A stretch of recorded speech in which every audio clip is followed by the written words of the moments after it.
what I would like to talk about is the following, is how you can design and test business models and value propositions.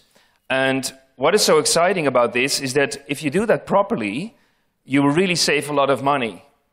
So I will show you one example of a construction company who saved 50 million euros last year for not building a factory. And I give you another example of a startup from Australia that we worked with. They saved a lot of money by not charging 99 cents for their app, but to give it away for free. So why no blah, blah, blah? Well, imagine this. If you are with your management team or at your table and you're talking about a new business model, for example, then somebody is talking like, this really good opportunity, blah, blah, blah, and the others are like, I have no idea what you're talking about. And then somebody else starts to talk about that concept, and still people say like, I have no idea what you're talking about. And what I find fascinating is that most of these ideas are not tested with customers. So what we see globally in startup competitions, ideas are always everywhere the same. And ideas have zero value. The only way to create value is to figure out who your customers are and see if they are willing to pay for your product or your service. So let's look at that. We should really stop doing this blah, blah, blah. And that means actually, because if you talk about an idea, you are together in thought land. And you have all kind of thoughts, and it's wonderful because everybody said, oh yeah, that's a cool idea. And somebody said, oh, that's also an awesome idea. But then in thought land, everybody is right. So we should move out of thought land and just go visit customers and test and learn. And what Google says is that they say, well, it's important to trust the power of data because we believe in God, but anything else has to do with data. So if you can't connect your idea to true data, then your idea has zero value. So otherwise you would end up with products and services that customers don't want, and then you have some product like this. So how do you do that? Well, what I would like to talk about is new tools, new skills, and a new mindset. So when we started to publish our book like 3 years ago, then we realized you need new tools, but it's not enough. You also need to have new skills in your company or as an entrepreneur yourself. And then it also requires a different mindset. So why? Because you see that the world has changed, but that's not something new because the world is changing all the time. The thing though is that this world, what we see, we can call it a VUCA world. And that means there's constant volatility, it's very complex, and it's very uncertain. So we call it a VUCA world. And it means that the turbulence is actually a constant feature. So if you really understand this, then you also know that tools like business plans don't work anymore.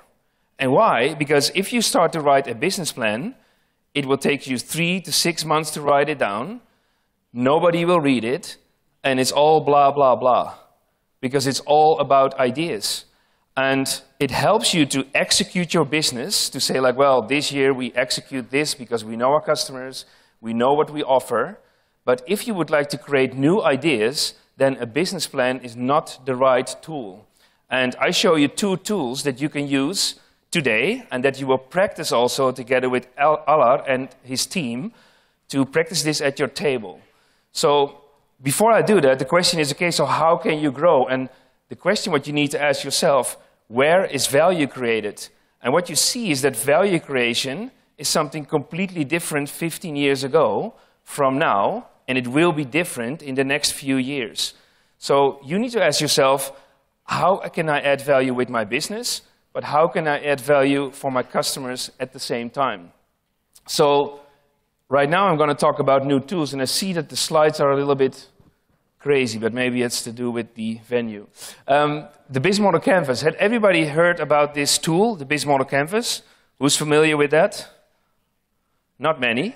Okay, so if a little bit to talk about. So what is interesting is the Business Model Canvas was a tool that was invented by Alex Osterwalder, a guy from Switzerland, because he tried to understand what is the definition of a business model?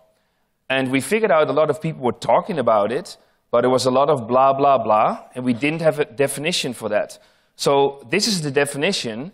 That means that how you as an organization can create, deliver, and capture value. Huh? What is that supposed to mean? So we thought we would like to make it more visual and easier to understand and use this as a tool in companies. So here on this screen, you see it consists of 9 different building blocks. And this is something that you can discuss with your team to understand what does my current model look like. So I will explain shortly. So the first block is all about who is your customer. And it's fascinating if you have the discussion with your team, because we had this discussion with Toyota in Los Angeles with the top executive team. And half of the room said, that's clear. Dealers, car dealers are our customer. But then another half of the room said, that's not true. The car buyer actually is the customer. And then the CEO stepped up. He said, I don't believe that at all. I believe we have 2 customers, both the car dealer and the car consumer or the car buyer. And what you see, what we've learned over these years is that there is no right, there is no wrong, but try to have this conversation with your team to understand who is it actually that we are delivering our value to. And when you have answered this question, then the next question is, what can you offer in your value proposition? So is it a product or is it a service? And if you go to the website of Deloitte, then they say we offer integrated services. Huh? You never wake up in the morning and say, wow, I need integrated services, and I read it right now. No, it is something that is defined from inside your company to explain to others what you do. So this is important to understand what is it that we can deliver. And then the question is, okay, so through what channel are we going to deliver this? Is this a physical channel or a digital channel?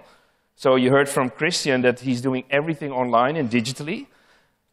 And if you don't deliver anything, then the question is, okay, so how do we maintain a relationship if we do that at all?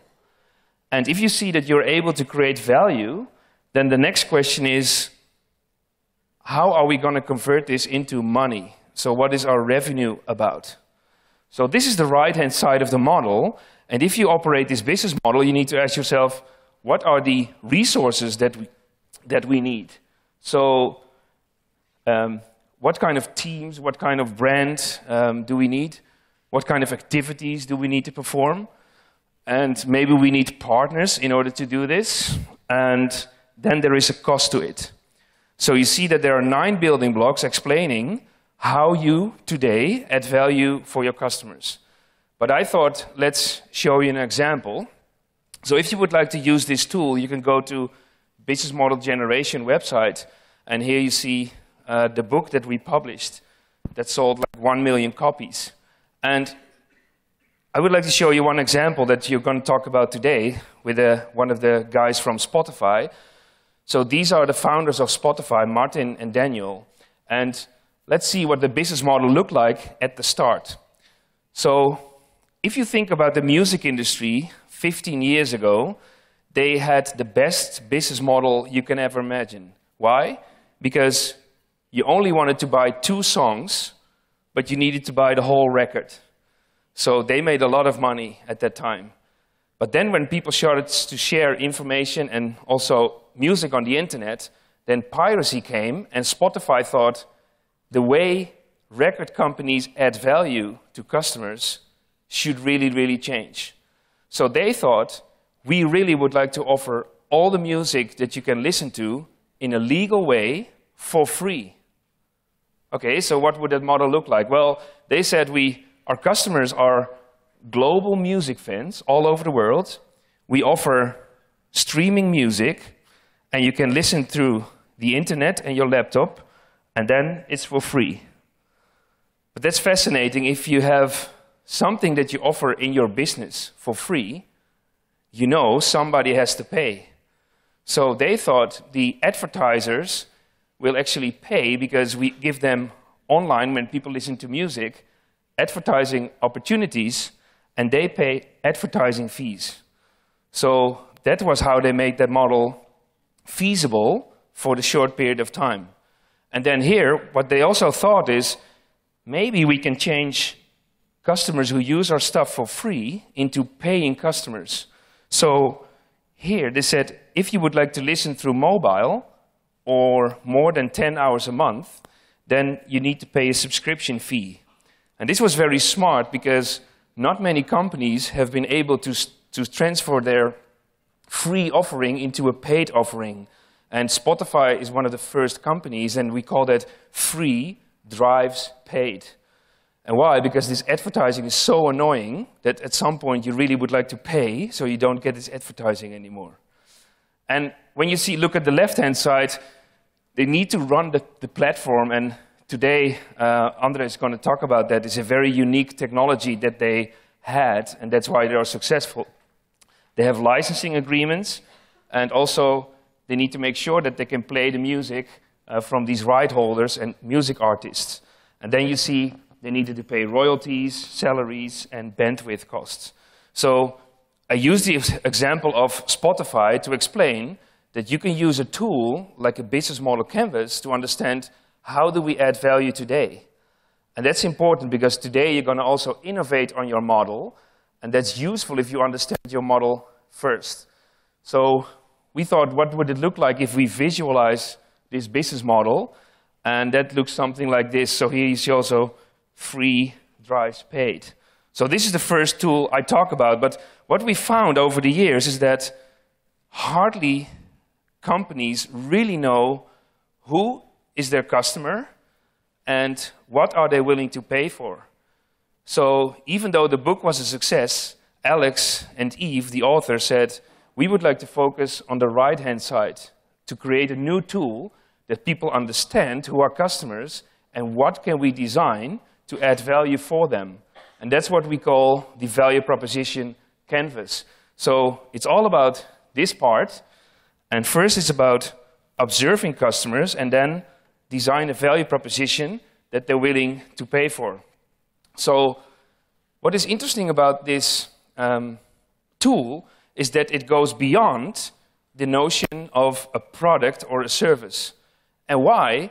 Because entrepreneurs, when they go to SAB Bank, they are not interested in a credit.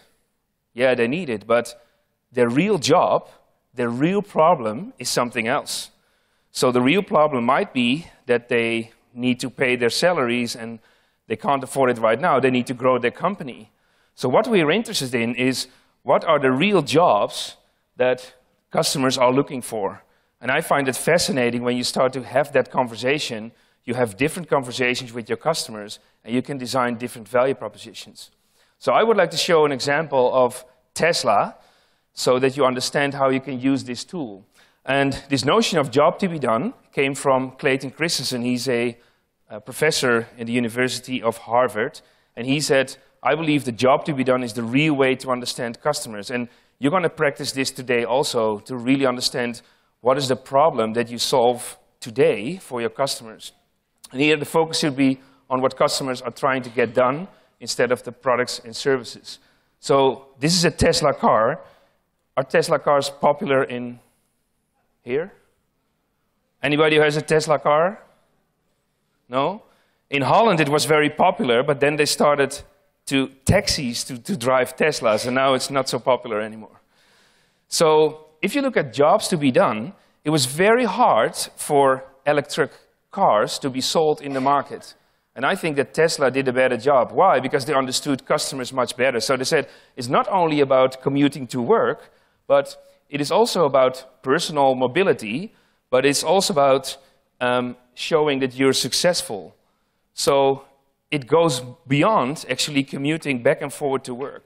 And what they looked at is that what are the customer pains if you start to drive an electric car? Well, I think you can imagine you will be scared if your car is all of a sudden broken because it's not charged anymore. So here you see a lack of charging stations, then a lack of space, frequent charging. So they started to talk to customers and observe them and try to figure out what is the real pain. The other thing what they start to look at is what are the real gains? And that is something around when are customers really happy if you help them? Well, for Tesla, they said it's about cool design, it's about performance of a sports car, and it should be a high-end battery technology. So if you look at this rich picture, it's all about observation of customers. So this is what they came up with, and then they thought, okay, so if we know this, then afterwards we're going to design a product, and not beforehand.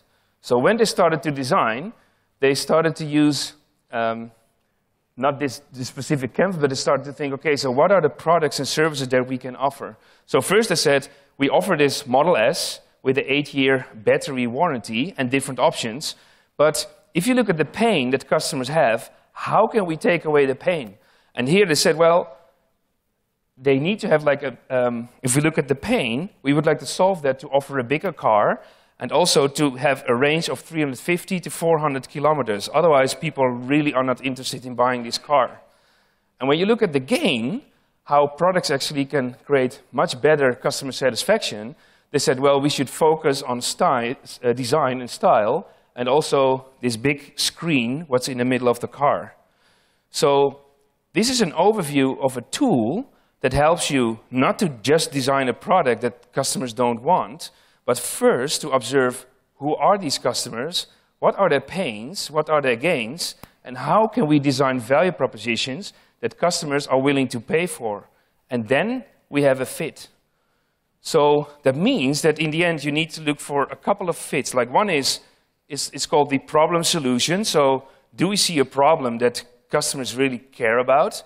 The next one is there a market? Meaning, are there enough customers so that you can run a feasible business?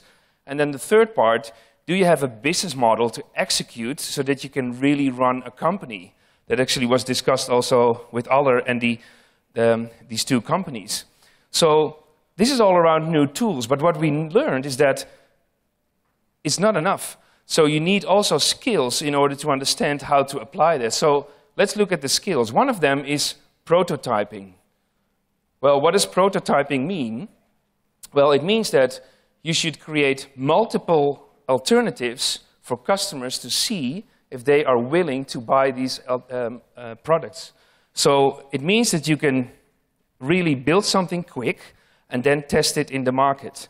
So this is an architect, he's Frank Gehry, and architects work completely different than managers. Because if you're a manager, you're only interested in finding this one single solution. But for businesses and business models, there is no one single solution. If you would have trusted one single solution, you would be out of business right away. So he says, I will sketch different sketches if I start to design a building. And I know for sure that the first sketch is not the one that is built or constructed. So I use multiple sketches. And we did the same when we published our first book. So we thought, if you publish a book, there are maybe 8 prototypes how to do that. So we thought of going through a traditional publisher model. So you get maybe 10% royalties, and then there's a model where you can get the book customized, you have it published on demand, or you can have it sponsored. So Alex said there will be no publisher who's interested in a no-name author from Switzerland, and especially nobody wanted to make a beautiful book because he wanted to make it beautiful and colorful. So I said to Alex, I'm going to work on the sponsored version. So I built a prototype, 1 A4, with the conditions how sponsors could help. And in 2009, nobody wanted to sponsor our book. Can you imagine? Nobody wanted to do that. And if I would have believed that that was the single option, how to publish a book, the book would never ever be there. And what is fascinating is that for all these companies, also your company, there are different options how you can run your business. And mostly you fell in love with some, and you should be worried that not to execute on the one you fall in love with. And I will show you why. So it is all about testing your models with customers and try to figure out how you can improve and grow. And this guy says, well, don't fall in love with your idea too quickly. So that was the first skill, being able to understand prototypes. The second one is all about observation. And when we ask customers, do you know your customers? They say, yeah, of course. They look at the data in the system, but this has nothing to do with observation or knowing your customer. So this is the headquarters of Square. It's a company in San Francisco. And Jack Dorsey, who's the former founder of Twitter, he's running this company. He said, I want that my people all the time observe customers. And why? Because if they understand customers better, we can do a much better job. But the question is, okay, so how do you do this observation? And there are a couple of ways to do that, and I show you two ways. So one is being actually a journalist yourself. So you start to understand whom you would like to interview and have serious conversations with your customers and try to figure out different patterns in understanding their behavior and their needs. That's one of them.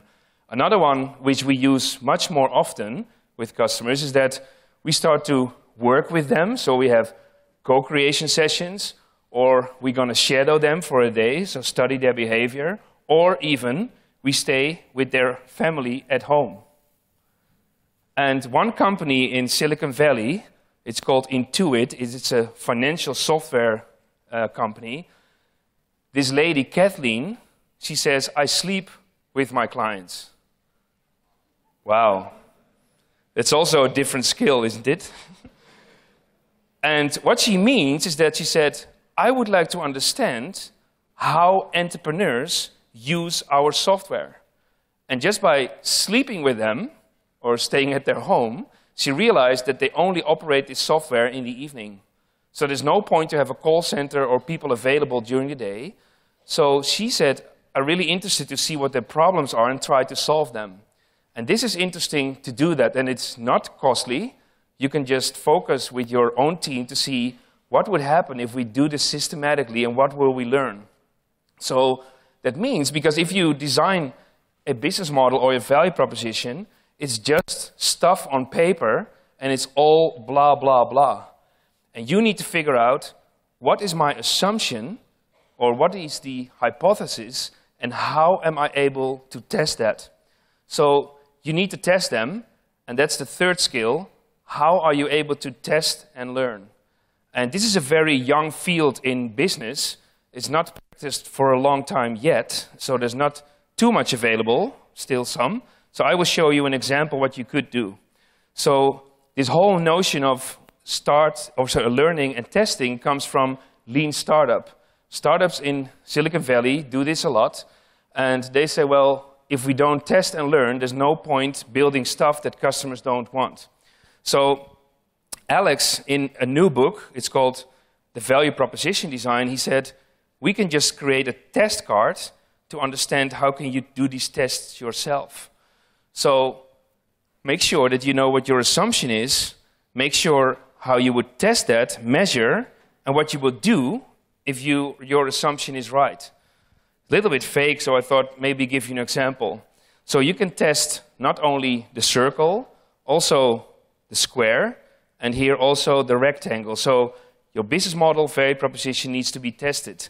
So let me give you one example. If I have a tool for you that you can save 20% on your sales process, and I think that everybody would like to have that and is interested, how could I test that? So what I could do is I say, there's a customer group who would like to save 20% on their sales process. And in order to test that, I will talk to 40 potential customers, and I give them a link with more information. And how I'm going to measure if I know for sure that people want that, I'm going to make sure that I check how many people I talk to actually click on this link. And why? Because otherwise people are polite and they say, yeah, I'm very interested in this tool. You don't know if they would like to buy it. So I'm going to see if they're going to click on this link, and if more than 50% of the people have done that, then I might have a solution that people are interested in. So this is a very simple exercise, but I show you some test results that we have seen with this large company and with this company from Australia. So it is all about shaping your ideas, make sure you know what your assumptions are, test them, learn, and do it again. So skills of future companies, this is something what you should do all the time. And I see that companies are picking up this skill. So some of these test results, this is a company, sorry, for the small, medium enterprise, and they operate in the construction industry, and they produce plastic tubes.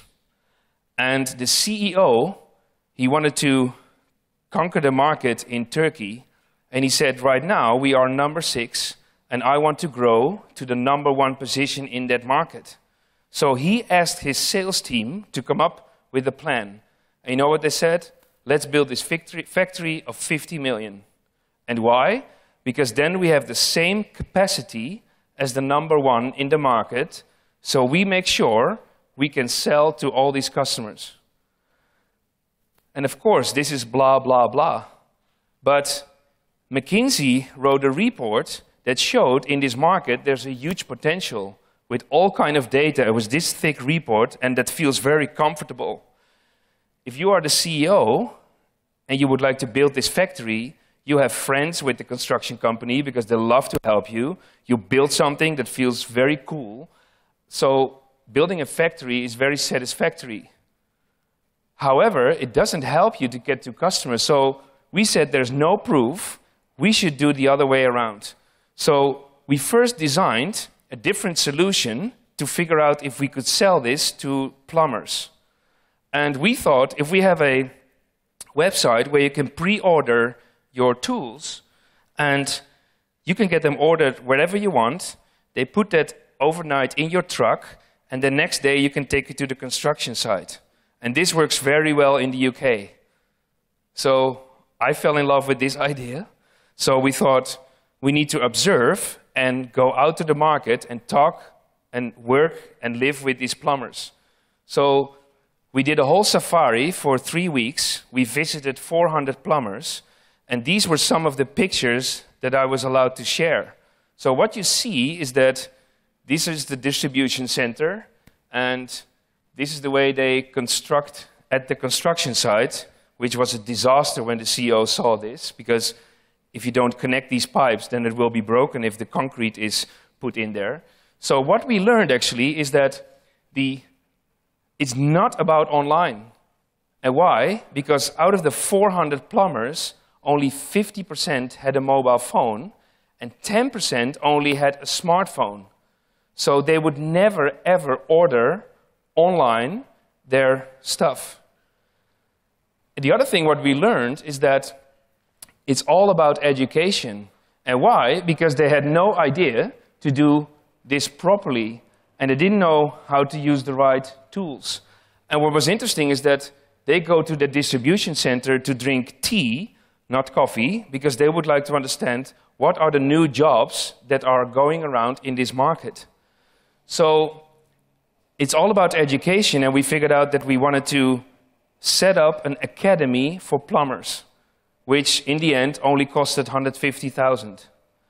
And then this guy said, hey, that's cool, because now we know we don't build a factory, but we're going to make sure that we get so many people, plumbers, trained in our academy. I said, well, watch out, because our assumption is that because we train them, they will buy more.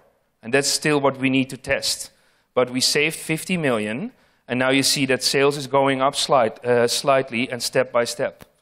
So the thing is that this team really got excited when they once contacted these plumbers, and the plumbers also felt very important because they said, wow, are you going to listen to us, what we find important?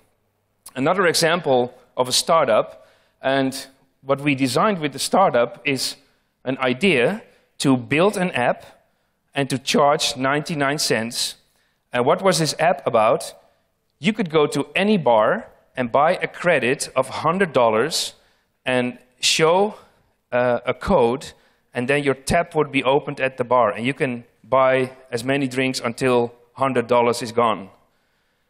So we said, well, this is a cool idea, and Scott, he was a banker, he said, now I really would like to make money. But we said, you know, this is just an idea. So we need to go out of the building and test this with your customers. So he went to the bar, and what he learned is that people are interested in this tool, and not only in prepayment, but also to pay together with their friends to make sure what you're going to spend the night. But the other thing is what we learned, is that the bartender also found this a very, very good tool. And why? Because he needed to administer all the credit cards. And on Sunday morning, people were drunk and they forgot about their credit cards. So he said, I would like to get rid of this. So when we learned that there was another customer group interested, we thought there's no point charging 99 euro cents for an app, because if we offer this app for free, then we have much more users, and then we can charge a transaction fee to the bars. So that's in the end what happened, and because of that, there was a large company who started to invest in this one tap. That's what the solution is called. So to make a long story short, it's if you would trust yourself and it would be only blah, blah, blah, then this startup would just charge 99 cents. They would build an app that nobody really wanted. But right now, they see that because they tested, they know what customers want, then they made a turn in their business model. And that's what we call a pivot. So based on data and insights, you change part of your business model. And that's what we're only interested in. So if somebody comes with an idea to me and says, is this going to be successful? The first question I ask, did you observe customers and have you validated this with them? So to wrap this up, what we see, it's about new tools, new skills, but also a new mindset. And what that mindset means is that we should really stop blah, blah, blah, and not find an excuse not to go to customers. Because once when you observe them and you learn from them, that's the most exciting part. So you can design this and start to dig deeper into customer and observe them, and that's what we're going to do today with Alar. So my point is also go out of the building and talk to customers. So if you would be my startup class, because normally we train startups, I want you to drink 150 cups of coffee in the next 60 days. Because that's what we tell startups. If you would like to talk to customers and would like to make the difference, 150 cups of coffee, so 150 people to meet. And then you can test and learn systematically by tools that you can find online and for free. Or if you would like to find more about this book and way of thinking, you can also check out the book. So it's very easy. It's all about drinking coffee, finding these customers, and have a chat. Are you ready for that? Okay, thank you.